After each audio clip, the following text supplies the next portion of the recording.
Hello guys, in this video we will learn future indefinite tense. तो जैसे कि आप जानते ही हैं, फ्यूचर इंडेफिनिट टेंस क्या होते हैं। वो टेंस जो फ्यूचर के बारे में बात करते हैं। तो गाइस, क्या आपको पता है सबसे आसान टेंस हमारे फ्यूचर इंडेफिनिट टेंस ही होते हैं। चलिए जानते हैं कैसे।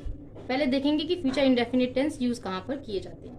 ठीक है, तो फ्यूचर इंडेफिनिट टेंस जो है वो कोई फ्यूचर एक्शन को डिस्क्राइब करने के लिए किया जाते हैं जो अनप्लान्ड होता है मोस्टली, है ना। मतलब एक ऐसा स्टेटमेंट जो हमने कहा ये काम होगा, जो डेली होता है, इस तरीके से। ठीक है, अब क्या होता है, ऐसे जो सेंटेंसेस जो होते हैं उनके लास्ट में गा गी गे आता है। हिंदी में इनकी पहचान करने का तरीका होता है। जैसे कि वह घर आएगी, तो इसका मतलब भी फ्यूचर सिंपल टेंस है। इसे फ्यूचर इंडेफिनिट और सिंपल दोनों ही हम टेंस कह सकते हैं। मैं तुम्हारा इंतजार करूंगी, वह खाना बनाएगी, मैं तुम्हारी मदद करूंगा।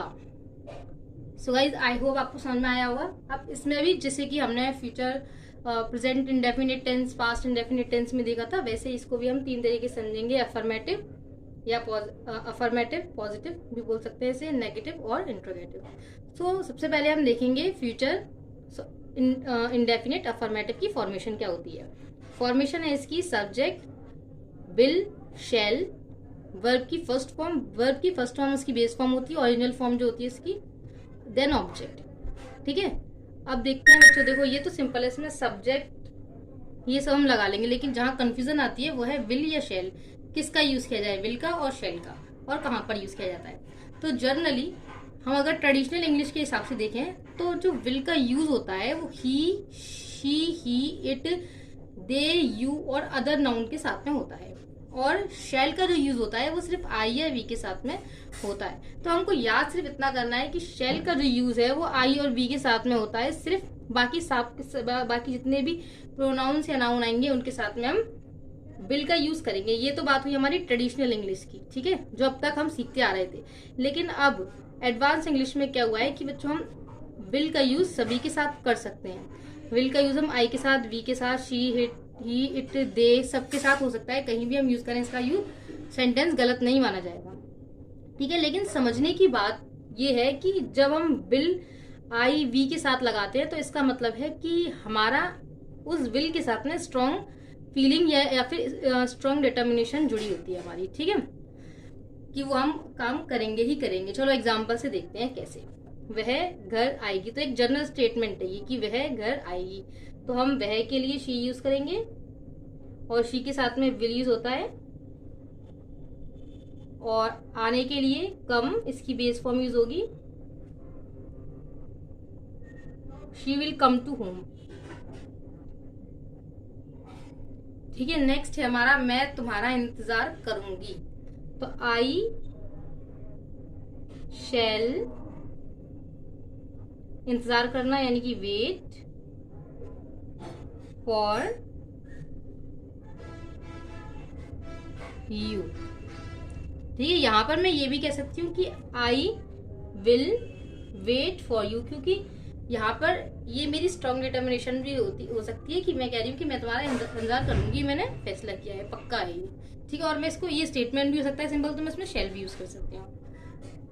नेक्स्ट है हमारा वह खाना बनाएगी। तो शी विल कुक, और हो गया हमारा खाने का, हो गया फूड। क्लियर। नेक्स्ट है मैं तुम्हारी मदद करूंगा। तो ये हमारा एक स्ट्रॉन्ग डिटर्मिनेशन हो गया कि मैंने फैसला किया है कि मैं करूंगा ही करूंगा। तो मैं यहाँ कह सकती हूँ I will help you, and we can also use we shall help you. ठीक है, अब देखो समझने की बात आगे ये है कि if you are certain to do anything और plan it you can use going to. अब यहाँ पर बच्चों एक डाउट आता है कि जो गोइंग टू वाले जो सेंटेंस होते हैं वो किस में आते हैं, है ना, क्योंकि इसके अंदर हमारी इज आर एम वाली जो टू बी वाली फॉर्म होती है ना, टू बी वाली, जिसके अंदर आ जाता है हमारा इज आर एम, वॉज, वर, जो सारे आते हैं वो आ जाते हैं इज आर एम। ठीक है, वॉज वर्ड जो होता है वो आ जाता है, लेकिन फ्यूचर में तो इज आर एम यूज होगा, है ना, टू बी। तो ये हमारा प्रेजेंट में यूज होता है, लेकिन हम इसको फ्यूचर में भी यूज कर लेते हैं, है ना। तो क्या होता है कि वो एक्शंस जो हम प्रेजेंट में प्लान कर रहे हैं कि हम फ्यूचर में करने वाले हैं, है ना, हम सर्टेन है उस चीज के लिए कि अब हम ये काम करेंगे, लेकिन उसका जो प्लान हमने जो प्लान किया है वो प्रेजेंट में ही किया है। तो ऐसे एक्शंस के लिए हम टू बी वाली फॉर्म यूज करते हैं, और इसके साथ में गोइंग टू आता है।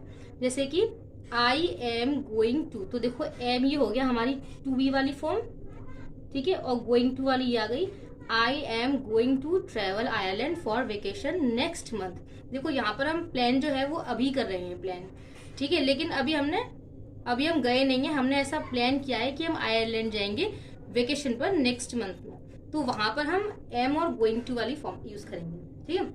For example I am going to accept this job offer, क्योंकि मैंने अभी ये जॉब ऑफर को एक्सेप्ट नहीं किया है, लेकिन मैंने इसे ये प्लान बना लिया है पूरी तरीके से कि मैं इस जॉब ऑफर को एक्सेप्ट करूंगा।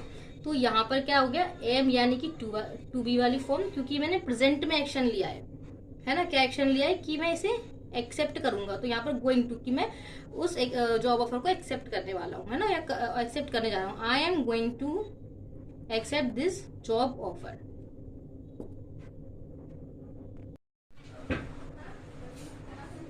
सो गाइज, जैसे कि हमने अफर्मेटिव सेंटेंस सीखा, सेम वैसे ही ये है, बस आपको इसमें क्या करना होता है, नोट लगाना है, और कुछ भी नहीं है, बिल्कुल वैसा ही है जैसे कि हमने फ्यूचर इंडेफिनिट अफर्मेटिव सीखा है, ठीक है।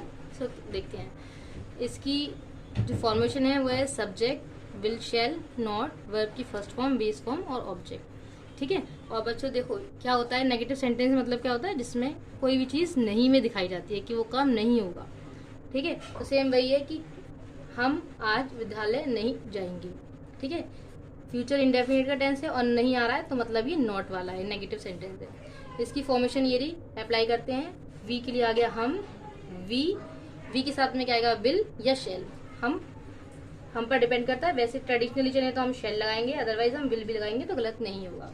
We shall not, base form जाने की होती है गो टू स्कूल।